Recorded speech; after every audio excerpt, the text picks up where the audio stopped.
All right, so yeah, now today I'm going to go over the 13.1 release for dynamic analysis, the DAST features that we hope to deliver to you in 13.1. So the general theme of 13.1 is improving the configuration. A lot of that has to do with the environment variables and providing new options for that, as well as a few bug fixes.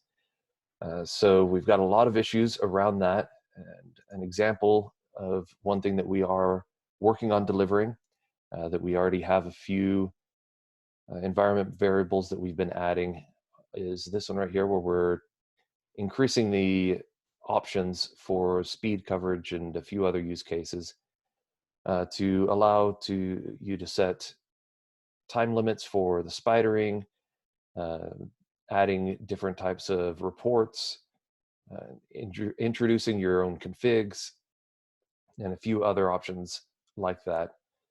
This should make it a lot easier to get your DAS scans to run for the amount of time that you want, so that you can get all the coverage that you need. And then we have a few other bug fixes that we are working on. But one of the biggest things that we are working on to deliver is introducing the idea of on-demand scans for DAST.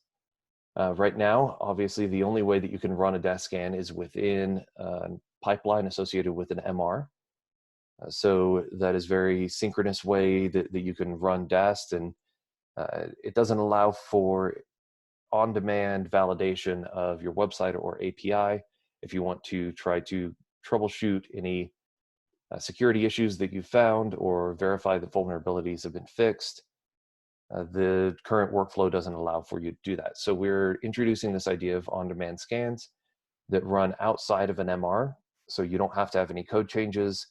You don't have to have a merge request. You just have to go to the page and enter in your website and start to test it. So for the MVC, it's going to be a very simple way of doing things. You just add in your target URL, we'll associate it with the master branch and run a passive scan on that target URL.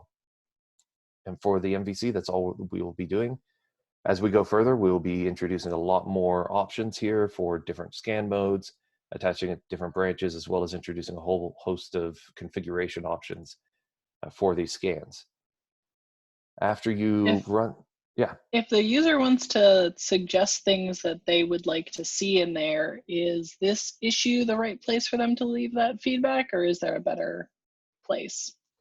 So there is a good place on the Epic for this this feature. We have the MVC and then the post MVC issue, what we're doing after that to include all the different configuration options. So I would say either on the post MVC issue or on the Epic here are good places to add comments and suggestions. So after starting a scan, you will be shown a screen that lists your scans that you've started in an on-demand way. And then you'll be able to see the details of what's going on with the scan in a pipeline view. We're reusing this pipeline view currently because it gets us to an MVC quickly, and it's a very familiar thing for GitLab users. So you can easily see what's going on and what the scan is actually doing. And when you're finished, it will use the current dashboard to show the results. You can also see in the pipeline detail page what's going on. So you won't miss any of the results. They won't be hidden away. They will be in the dashboard as well as in this pipeline view. So those are really the two big things that we're working on, the on-demand scans, and then adding a bunch more configuration options and fixing bugs around configuration.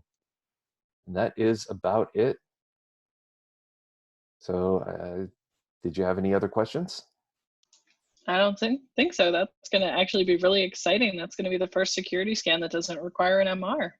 Yeah, I'm very excited about where it's going. All right, thank you.